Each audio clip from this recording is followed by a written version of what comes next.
नमस्कार। सोचिए, भारत का जो क्रिमिनल जस्टिस सिस्टम था, उसकी नींव एक ऐसे कानून पर टिकी थी जो 1860 में यानी ब्रिटिश राज के दौरान बनाया गया था। 160 से भी ज्यादा सालों के बाद उस पुराने कानून को पूरी तरह से बदल दिया गया है। आज हम इसी ऐतिहासिक बदलाव की तह तक जाएंगे। तो आज हम क्या क्या देखने वाले हैं। सबसे पहले तो समझेंगे कि ये कानूनों का नया दौर आखिर है क्या। फिर कुछ नंबर्स पर नजर डालेंगे ताकि बदलाव का स्केल समझ आ सके। हम ये भी जानेंगे कि ये नया कानून आज की ज़रूरतों को कैसे पूरा करता है और इसके जो सख्त प्रावधान है उन पर भी नजर डालेंगे। आखिर में नई सजाओं और परिभाषाओं को समझने के बाद भविष्य पर एक नजर डालेंगे। तो अब वक्त आ गया है पुरानी किताबों को बंद करने का।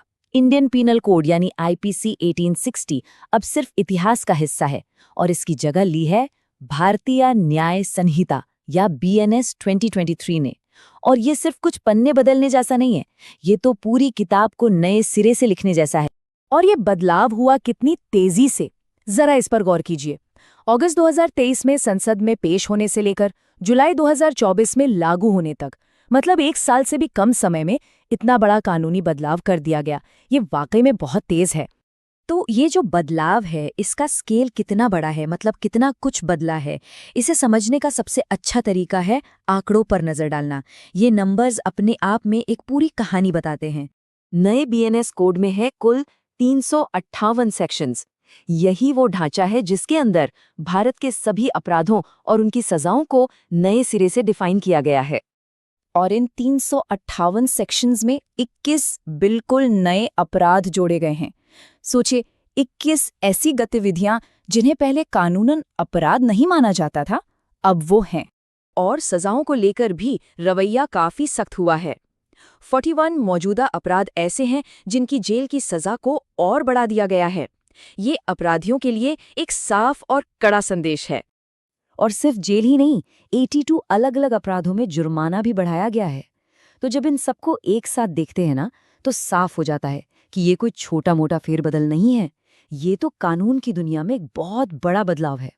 लेकिन सवाल ये है कि क्या सिर्फ नंबर बदलना काफी है?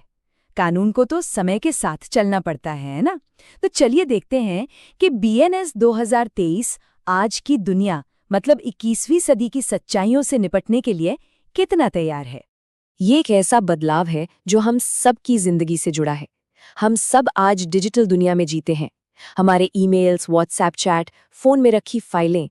तो अब इन सबको सबूत के तौर पर आधिकारिक मान्यता मिलना एक तरह से जस्टिस सिस्टम को आज के जमाने में लाने जैसा है।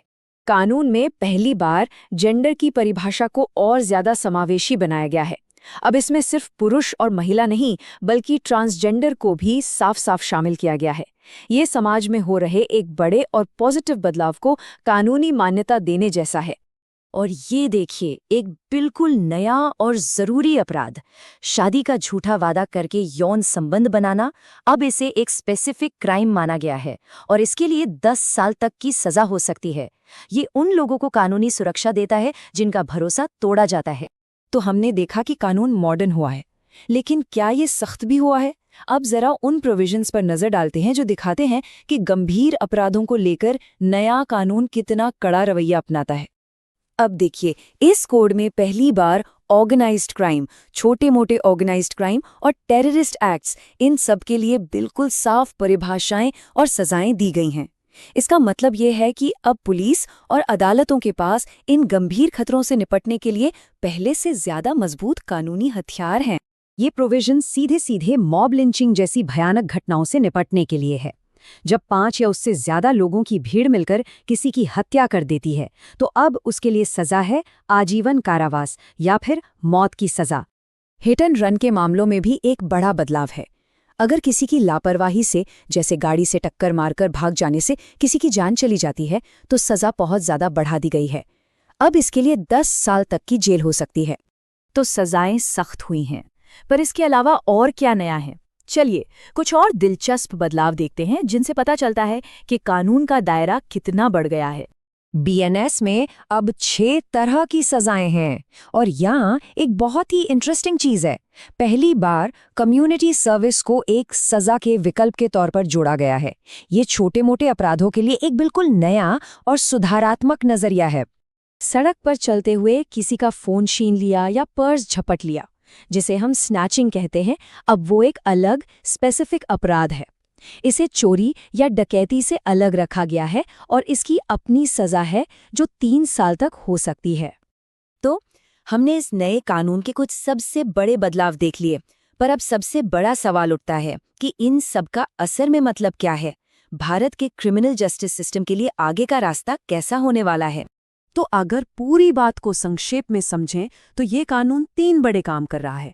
1, ये हमारे जस्टिस सिस्टम को मॉडर्न बना रहा है। 2, ये गंभीर अपराधों के लिए सजाओं को बहुत सख्त कर रहा है। और 3, नए अपराध और सजाएं जोड़कर कानून के दायरे को और भी ज्यादा बढ़ा रहा है। और हम आज की चर्चा को इसी एक बड़े सवाल के साथ खत्म करेंगे। 160 से भी ज्यादा सालों में हुआ यह ऐतिहासिक कानूनी बदलाव देश के लोगों की जिंदगी और कानूनी माहौल को सच में किस तरह से बदलेगा? खैर, इसका जवाब तो हमें आने वाला वक्त ही बताएगा। हमसे जुड़े रहने के लिए हमारे YouTube चैनल को सब्सक्राइब करें और नई वीडियो की नोटिफिकेशन के लिए बेल आइकॉन को दबाएं। अगर आप ये वीडियो Facebook पर देख रहे हैं तो लाइक जरूर करें और ज्यादा से ज्यादा शेयर करें। धन्यवाद।